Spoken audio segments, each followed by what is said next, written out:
In this sequel movie, we take a different turn from the events of the original New Moon. Edward is celebrating Bella's 18th birthday with Bella's friends at her house. Charlie talks to Edward being overprotective as always, and Edward promises him that he'll bring Bella back from their date at 11 p.m. sharp. Edward drives Bella out of town to an old drive-in, where her favorite movie Pride and Prejudice is playing. Bella gets closer and tells Edward that she's falling for him, but Edward looks troubled and they suddenly hear a shout. Bella gets out of the car and they see a pack of wolves devouring the workers at the drive-in. Edward and Bella get back into the car as Bella looks to call 911, but Edward says to leave it as he drives off home as fast as he can. Without an explanation, Bella is back home upset at Edward.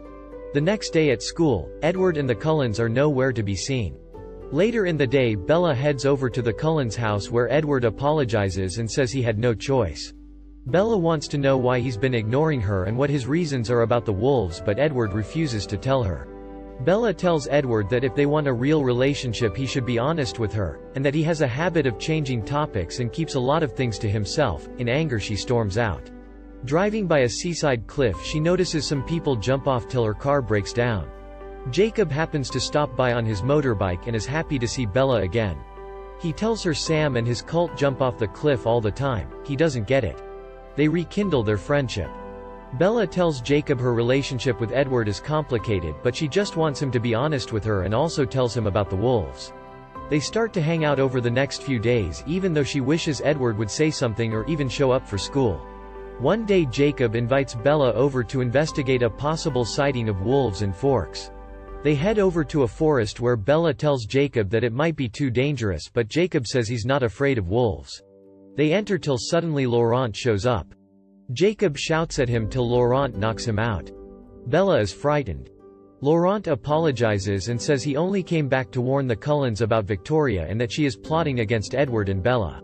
He asks not to tell Edward about their meeting, but she should know. As soon as he is about to leave, a pack of wolves rush towards Laurent and rip him apart. Bella is in shock as she grabs Jacob, who awakens, and they run off.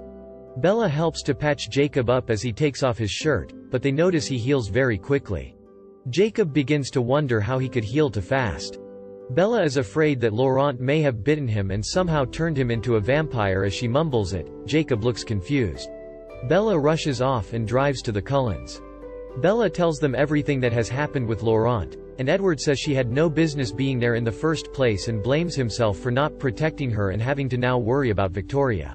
She is afraid that Jacob could have turned and wants to know if there was a way to cure him. Edward says he couldn't have turned into a vampire. He apologizes and says that it's time for her to know what is going on. Edward tells her that there are werewolves and wolf shapeshifters out there. Bella laughs at the idea and Edward says that Jacob is one of them, or at least is about to become one. Bella doesn't believe it, even though she knows there are vampires, but the idea of a wolf shapeshifter is a little too much for her. Edward tells her that the reason why he has been distant is because the Cullens long ago made a treaty with the Quileute, and part of the treaty doesn't allow them to interfere with wolves whatsoever. Edward says the wolves that night at the drive-in don't seem to be from the Quileute and that a war could be brewing between two wolf packs. Edward warns Bella not to go back to Jacob, but she refuses and leaves to go see him anyway. His family tell her that Jacob isn't around. She says she knows the secret of the Quileute and the wolves. Jacob shows up anyway with a new haircut and look. He tells her it's too dangerous for her to be here. Bella asks him if it's true that he's a wolf shapeshifter. Jacob takes her aside, tells her not to be afraid, and turns into a wolf. Bella thinks he's beautiful and pets him. Jacob sniffs her and gets angry, transforming back. He says that she needs to stay away from the Cullens and that the vampires are dangerous. Bella says she's had enough of everyone telling her what to do and drives off, while Jacob follows her behind.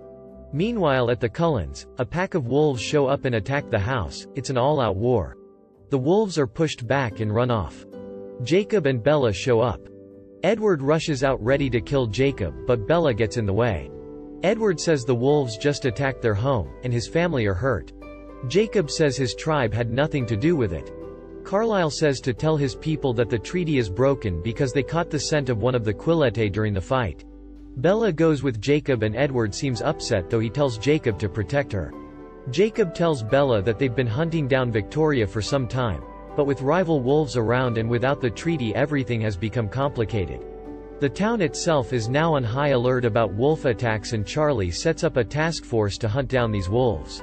Bella is worried about Jacob. Later, Edward takes Bella with him for a meeting between the Cullens and the Quileute. Both sides agree to a new treaty if they both stop the rival wolves and help stop Victoria. The new treaty would ensure no outside wolves or vampires could enter the whole region. During a battle, it's revealed that the rival wolves was led by Leah, an alpha looking to get revenge against Sam who chose Emily. The rival wolves are defeated with Leah dying from her wounds. As the war ends, Bella contemplates on the idea of Leah and Sam's relationship. Bella tells Edward she couldn't imagine what would happen if her heart was broken. Edward tells her the hard truth that she would be better off with someone who would grow old with her, and not with someone ageless.